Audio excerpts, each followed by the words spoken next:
The only separatist party in the line here. I guess I'm going to start off a little history lesson. Most of you are going to know exactly where I'm going with this, but remember Jim Prentice. Jim Prentice became the leader of Alberta just a little bit over 4 years ago. He did a budget. He was ashamed to tell everybody in Alberta that, oh my God, we're going to have the biggest deficit in Alberta history. You know how much that was? Do you remember? It was $5 billion. Whoa. Right? Now we're sitting, okay, well then, that's not the rest of the history lesson. So Danielle Smith crossed the floor, and then we had a protest vote. We woke up the next day and we had an NDP government. Everybody in southern Alberta was like, oh my God, what just happened? Because it is pretty scary. And now we're $71.1 billion in debt. Our great-grandchildren's great-grandchildren will be tied to that debt on their knees for generations as long as we stay in Confederated Canada. Never going to pay that debt down. Alberta Independence Party, we've crunched the numbers. We're going to be debt-free in 5 years. No more ball and chain stuck. We got to break the shackle of the big ball and chain from Ottawa.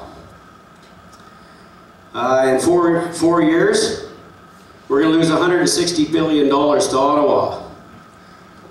I know Rachel Notley yesterday, she said on the news, probably by May the pipeline's going to be approved, she thinks. I guarantee you that's not going to happen. The NDP and the UCP are not going to get that pipeline built, but we will get it built. NDP's plan, they've already openly stated that add more debt to Alberta in the next 4 years. It'll be $100 billion plus. It'll probably be between 100 to 140 billion in debt. That's staggering. That's actually really, really sad. The UCP, they were demonstrating a false narrative on having a referendum on getting rid of the transfer payments to Ottawa. That's not going to happen. The reason that's not going to happen is because we have to have all 10 provinces have to vote on that.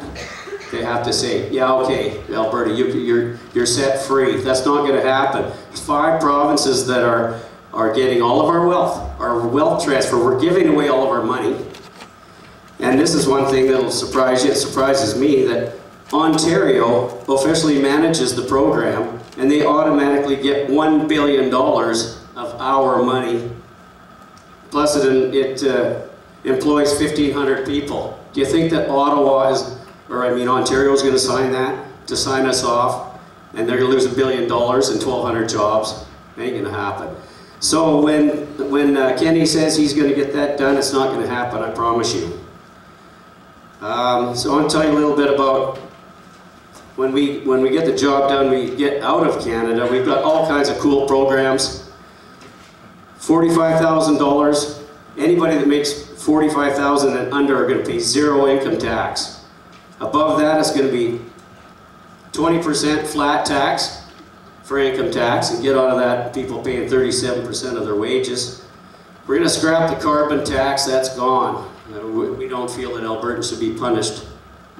Why should you pay more taxes? That's all you're going to get is more taxes, more debt, more taxes, more debt. No carbon tax, no PST, absolutely. No GST, GST is going to be gone. No transfer payments to Ottawa. 8.5% business tax. And for foreign-owned business, it's going to be 9%. That's going to attract a lot of foreign investment. We're going to rebuild this province and turn it into what it used to be. We're going to be debt-free. We're going to have surplus. We're going to be a very, very prosperous nation. We're going to be the diamond in the rough. I've got 20 seconds left, that lady just said. So anyway, basically, we got to get Alberta out of Canada before it sinks with the rest of the ship, and stop giving away our wealth. Thank you very much.